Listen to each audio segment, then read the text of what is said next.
Haifa Israel का एक शहर है जिसे 1918 में भारतीय सैनिकों ने आज़ादी दिलाई थी। हर साल 23 सितंबर को इजराइल में हाइफा दिवस मनाया जाता है।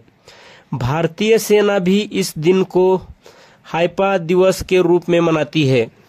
यह प्रथम विश्व युद्ध की वह लड़ाई है जिसमें ब्रिटिश भारतीय सैनिकों ने हाइफा शहर को ऑटोमन साम्राज्य से मुक्त कराया था। हाइफा इजराइल का एक प्रमुख शहर है जिसे तुर्कों के कब्जे से छुड़ाने में भारत की अहम भूमिका थी।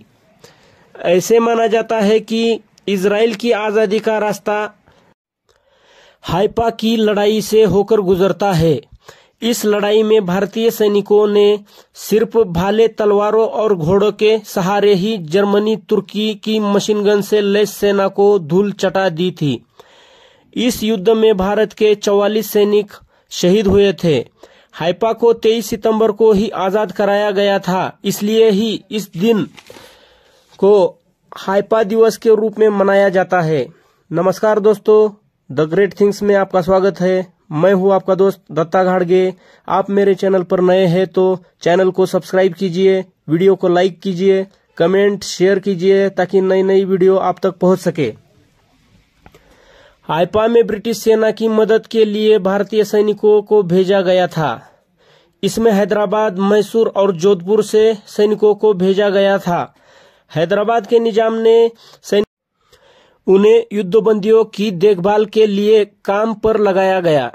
मैसूर और जोधपुर की घुड़सवार सैन्य टुकड़ियों को मिलाकर एक खास यूनिट तैयार की गई जिसका काम हाइफा को आजाद करवाना था, जिसमें हाइफा को आजाद करवाने में खास भूमिका निभाई थी। दलपत सिंह शेखावत इस हाइफा युद्ध के नायक थे। हाइफा के युद्ध में भारतीय सैनिकों के दल का नेतृत्व जोधपुर के मेजर दलपत सिंह शेखावत ने किया था। हाइफा को आजाद कराने में अहम भूमिका निभाने के लिए मेजर दलपत सिंह को हीरो ऑफ हाइफा के तौर पर जाना जाता है। उनकी बहादुरी के लिए उन्हें मिलिट्री क्रॉस से सम्मानित किया गया।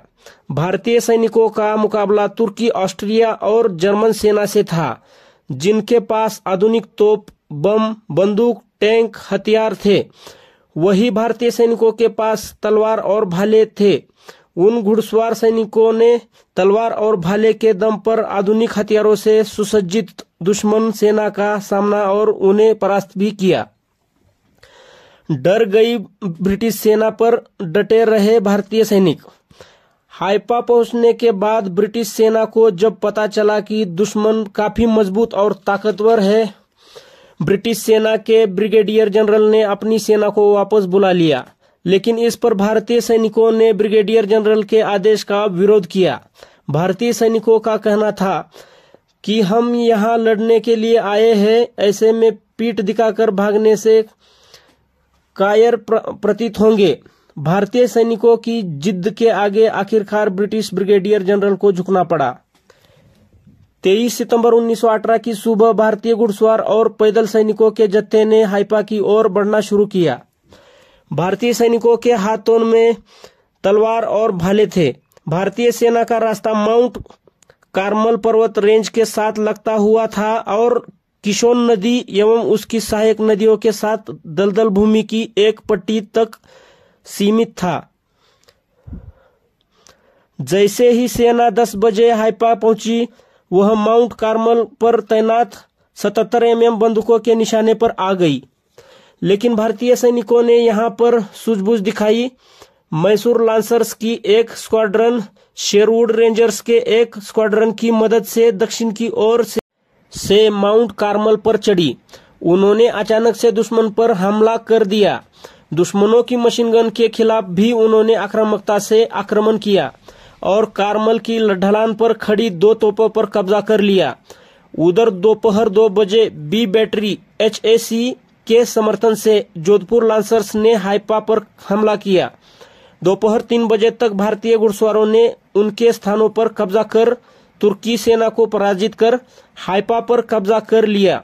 हाइफा ने भारतीय सैनिकों के बलिदान को अमर करने के लिए साल 2012 में उनकी बहादुरी के किस्सों को स्कूल के पाठ्यक्रम में शामिल करने का फैसला किया। करीब 402 सालों तक तुर्कों की गुलामी के शहर को आजाद कराने में भारतीय सेना की भूमिका को याद करते हुए नगर पालिका ने हर साल एक समारोह के आयोजन का भी फैसला लिया था।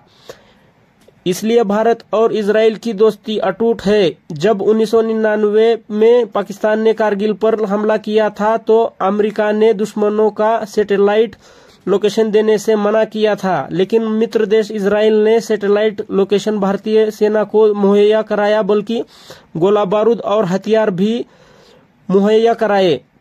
चलो दोस्तों, यही समाप्त करते हैं। धन्यवाद।